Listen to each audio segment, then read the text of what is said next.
ಹಾಸನ ಜಿಲ್ಲೆಯ ಬೇಲೂರು ತಾಲೂಕಿನ ಸಿಂಗ್ರವಳ್ಳಿ ಗ್ರಾಮದಲ್ಲಿ ಕಾಡಾನೆ ದಾಳಿಯಿಂದ ಮಹಿಳೆಯೊಬ್ಬರು ಗಂಭೀರವಾಗಿ ಗಾಯಗೊಂಡಿದ್ದು ಆಸ್ಪತ್ರೆಗೆ ದಾಖಲು. ಸ್ಥಳಕ್ಕೆ ಅರಣ್ಯ ಇಲಾಖೆ ಅಧಿಕಾರಿಗಳು ಮತ್ತು ಪೊಲೀಸರು ಭೇಟಿ ಪರಿಶೀಲನೆ. ಕಳೆದ ವಾರವಷ್ಟೇ ಮತ್ತವರ ಗ್ರಾಮದಲ್ಲಿ ಕಾರ್ಮಿಕ ವಸಂತ್ ಎಂಬುವರು ಆನೆ ದಾಳಿಯಿಂದ ಮೃತಪಟ್ಟಿದ್ರು.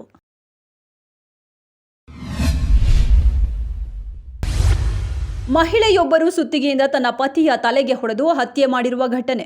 20 ವರ್ಷ ವಯಸ್ಸಿನ ಪಾರ್ವತಿ ಎಂಬ ಮಹಿಳೆಯನ್ನು ನಿನ್ನೆ ಬಂಧಿಸಲಾಗಿದೆ. ಉತ್ತರ ಪ್ರದೇಶದ ಬಿಸ್ರಕ್ ಪೊಲೀಸ್ ಠಾಣೆ ವ್ಯಾಪ್ತಿಯ ರೋಜಾ ಜಲಾಲ್ಪುರ್ ಗ್ರಾಮದಲ್ಲಿ ಘಟನೆ.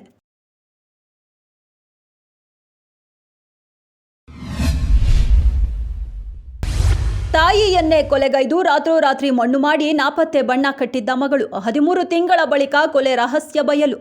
ಸ್ಮಶಾನದಿಂದ ಮೃತದೇಹ ಹೊರಕ್ಕೆ ತೆಗೆಯಲು ಮುಂದಾದ ಪೊಲೀಸರು. ಮಂಡ್ಯ ತಾಲೂಕಿನ ಹೆಬ್ಬಾಕವಾಡಿ ಗ್ರಾಮದಲ್ಲಿ ನಡೆದಿರುವ ಘಟನೆ.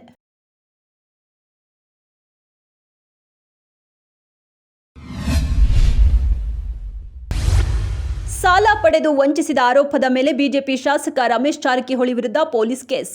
ಸಕ್ಕರೆ ಕಾರ್ಖಾನೆಗೆ 232 ಕೋಟಿ ರು ಸಾಲ ಪಡೆದಿದ್ರು ಎಂಬ ಆರೋಪ. ಶಾಸಕರು ಮಾತ್ರವಲ್ಲದೆ ಕಾರ್ಖಾನೆಯ ನಿರ್ದೇಶಕರಾದ ವಸಂತ್ ವಿ ಪಾಟೀಲ್ ಮತ್ತು ಶಂಕರ್ ಎ ಪಾವಡೆ ವಿರುದ್ಧವೂ ಕೇಸ್ ದಾಖಲು.